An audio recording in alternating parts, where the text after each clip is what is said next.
Bismillahirrahmanirrahim. Assalamualaikum warahmatullahi wabarakatuh. Hamdan wa salaman wa ba'du. Syukur alhamdulillah kita masih bisa berjumpa lagi di channel ini. Harapan serta doa saya semoga kita semua tetap dalam lindungan Allah Subhanahu wa taala. Dipanjangkan umurnya, dimurahkan rezekinya. Amin ya rabbal alamin.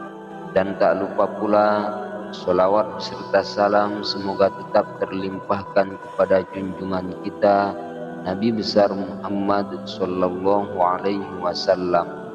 Allahumma sholli ala Muhammad wa ala ali Muhammad.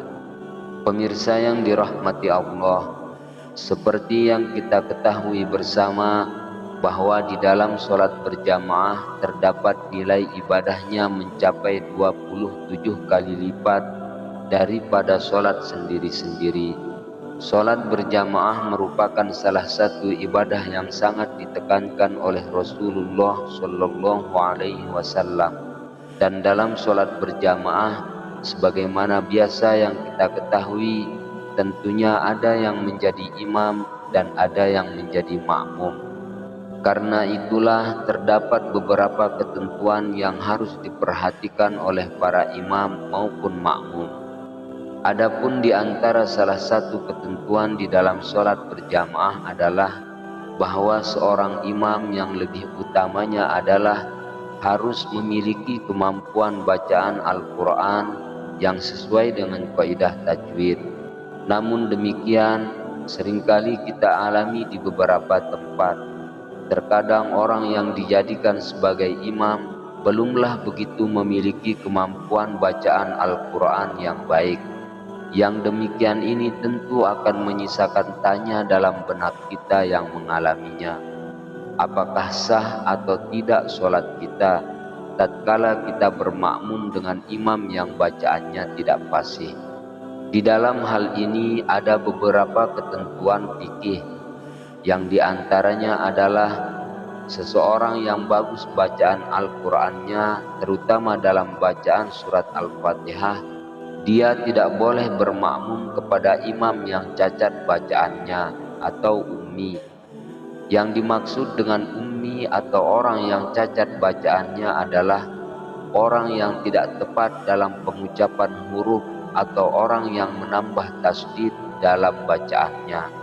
Dalam sebuah kasus, yakni seorang qori yang bermakmum kepada imam yang cacat bacaannya, maka para ulama memberikan rincian hukumnya yang berbeda-beda sesuai dengan kondisinya. Dan secara umum, orang yang cacat bacaannya bisa disebabkan karena dua hal. Yang pertama, karena tidak mempelajari cara membaca Al-Quran dengan baik, atau karena bawaan lisannya yang cadel sejak dia lahir. Maka dalam dua kondisi tersebut, para ulama memberikan konsekuensi hukum yang berbeda-beda.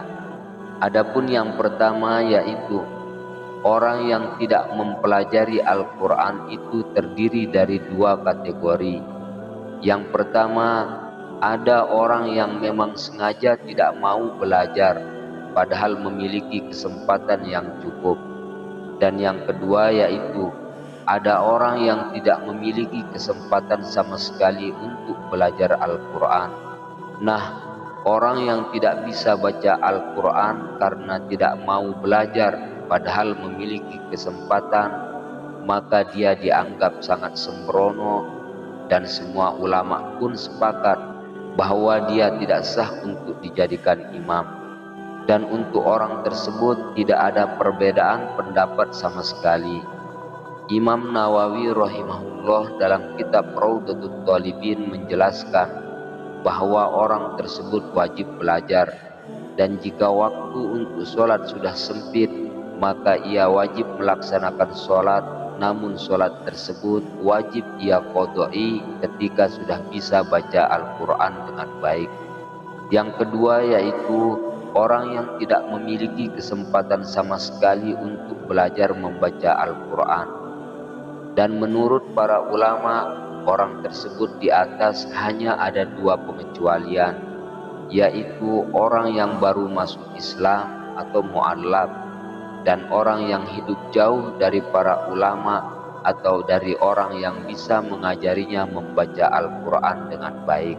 Maka selain dari pengecualian terhadap dua orang tersebut, niscaya termasuklah dia pada kategori orang yang memiliki kesempatan untuk belajar. Akan tetapi saat ini untuk kategori yang kedua ini mungkin sudah sulit kita temukan karena mudahnya akses informasi dan transportasi untuk pergi ke tempat orang-orang yang bisa mengajarkan membaca Al-Quran dengan baik. Dan adapun mengenai orang yang cacat bacaannya karena tidak ada kesempatan untuk belajar, maka ulama memberikan rincian hukum yang berbeda-beda. Imam An-Nawawi rahimahullah dalam kitab Raudhatul Thalibin juga menuturkan bahwa ada 3 perbedaan pendapat ulama. Yang pertama yaitu dalam qaul jadid bahwa orang tersebut mutlak tidak sah dijadikan sebagai imam. Pendapat yang kedua menurut qaul qadim yaitu dia sah jadi imam dalam sholat sirriyah atau sholat yang sunat menyamarkan bacaan, tidak dalam sholat yang jahriyah atau sholat yang sunat mengeraskan bacaan. Pendapat ketiga mengatakan ia sah untuk jadi imam secara mutlak. Namun pendapat yang ketiga ini diingkari oleh beberapa ulama. Dan adapun pendapat yang kuat menurut Imam Al-Ghazali rahimahullah adalah pendapat yang pertama yang mengatakan bahwa orang tersebut tidak sah untuk menjadi imam. Menurut Imam Abu Hamid Al-Ghazali rahimahullah, perbedaan pendapat tersebut tidak membedakan antara tahu dan tidaknya makmum bahwa imamnya bacaannya cacat. Lantas bagaimana hukumnya ketika antara imam dan makmum sama-sama cacat bacaannya? Dalam kondisi ini, jika cacat bacaannya pada kategori huruf yang sama, maka masing-masing sah menjadi imam bagi satunya.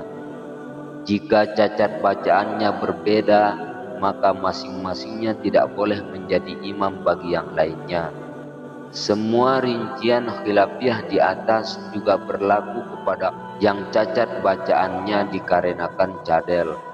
Dan rincian ketentuan di atas adalah bahwa pada orang yang cacat bacaannya dalam membaca surat Al-Fatihah, apabila ia bagus dalam membaca surat Al-Fatihah akan tetapi cacat dalam membaca surat yang lain, maka ulama sepakat mengatakan sah untuk dijadikan sebagai imam, dan ia tidak boleh membaca surat lain yang ia cacat dalam membacanya.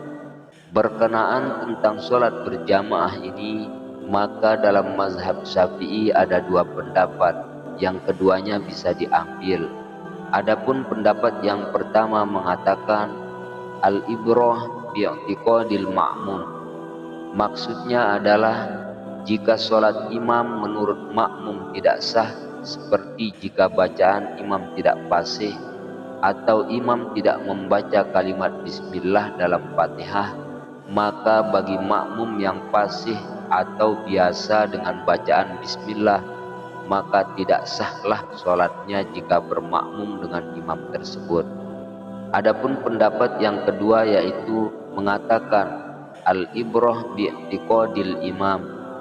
Maksudnya adalah jika imam sudah sah menurut imam itu sendiri, maka siapapun boleh bermakmum dengannya. Maka sholatnya makmum tetap sah biarpun dia biasa membaca kalimat bismillah dan imamnya ternyata tidak membacanya. Pendapat yang kedua inilah yang lebih layak dihadirkan saat ini untuk meredam perdebatan. Pemirsa yang dirahmati Allah, disebutkan bahwa ada beberapa tata krama untuk menjadi seorang imam yang harus diperhatikan. Di antaranya adalah harus tahu diri atau sadar diri. Maksudnya tahu diri di sini adalah bahwa jika bacaan kita tidak bagus dan sementara di sekitar kita ada orang yang lebih bagus bacaannya, maka ada baiknya kita lebih memilih untuk tidak jadi imam. Atau jika kita itu adalah orang yang mengikuti pendapatnya Imam Malik yang mengatakan bahwa Bismillah tidak wajib dibaca, sementara sebagian besar makmum mengikuti pendapat yang mewajibkan Bismillah, maka janganlah kita memaksakan diri untuk jadi imam, sebab hal itu hanya membuat gundah para makmum yang kebanyakan orang awam. Dan sebaliknya, jika kita menemukan seorang imam yang tidak bisa bijak seperti keterangan di atas, maka kita jangan ikut-ikutan untuk tidak bijak. Maka lebih baik ambillah pendapat kedua, niscaya sahlah sholat kita. Anak muda pun boleh menjadi imamnya orang yang sudah tua, asalkan saja jangan sampai menjadikan wanita sebagai imamnya orang laki-laki, karena hal itu sudah di luar aturan atau di batas kewajaran. Wallahu a'lam bishawab. Demikianlah yang dapat saya sajikan untuk para pemirsa, semoga ada manfaatnya. Cukup sekian, wassalamualaikum warahmatullahi wabarakatuh.